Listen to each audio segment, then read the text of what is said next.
Хүүхдээ өхөр буга тавина гэж нэг үг бий. Сонгуулийн жижигрүүлсэн тойргуудыг хуваарлахгүйгээр энэ үг юутай үнэн болохыг бид бүхэн өнгөрсөн өдрүүдэд харлаа.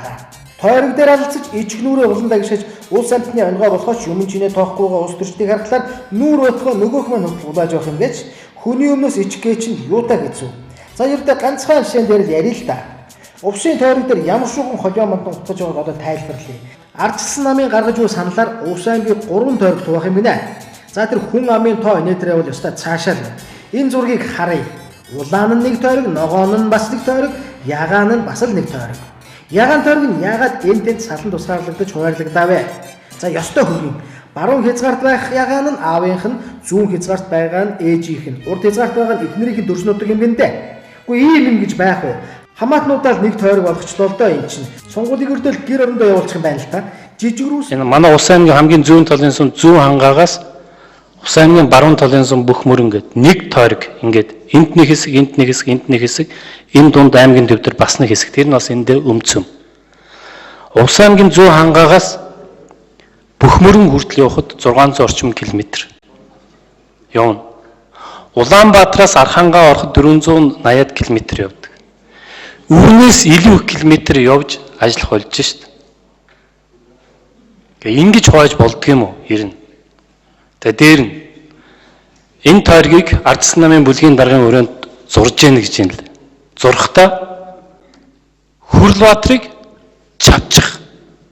Хүрлбаатрыг гаргахгүй байхаар энэ тойргуудыг хуваа гэж ярьж яах гэж. Та нар намайг чавчдаг юм уу? Та нар намайг унгаддаг юм уу? Намайг сонгохыг Увсын ард түмэн мэддэг юм. Тэгэхээр одоо би та нарт хэлж чад байсвар илэрхийлээд. Та бүгдийн Увс аймгийн зүүн хязгаарт энд нэг хэсэг тавьсан. Урд талд ингээд нэг хуваачихсан. Увс аймгийн баруун хязгаар болгоо хуваачихсан. Увс аймгийн төв болгоод хуваачихсан.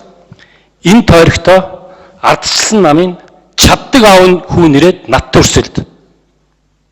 Би амлая. Надтай ирээд өрсөлд та нар. Энэ зургийг зурсан хүн надтай ирээд өрсөлд.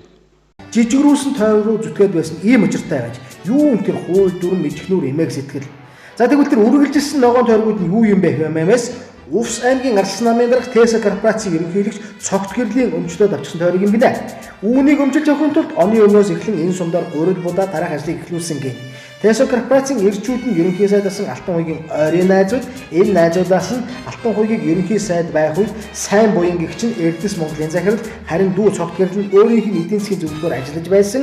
Энэ үедээ улсын өнгөтэй өдөө томоохон төслүүдийг төвөггүйхэн авч байсан гэх мэт байгаа юм. Иймхүү тойргоо захиалан идэж залгих гэж авдаг модыг Ардчилсан намынхан улс төрд оруулж ирлээ. Сонгуулийн тойрог газар нутаг гэдэг чинь гуанзанд захиалан хайруулж иддэг хуушир бууз ямар. За тэр хинтийн тойрог дээр Гармгай баатрын ярьж хэлж байгаа юмнуудыг энэ удаа алгасыг цаашаа. Ичгнүүр эмээг сэтгэл гэж юмыг өгсийн сангаас хассан юужигээс буцгаа байсан хүмүүсийн иж үрдлийг энэ парламент жинхэнэ утгаар нь харуулж чадлаа. Эрх мэдэл албан тушаалын төлөө улсааж худалдаж чадах, худалдаж ичгсэн байгаа ханад чадахыг мэдэхгүй ийм хүмүүсийг бид сонгоод хэрэг байна уу?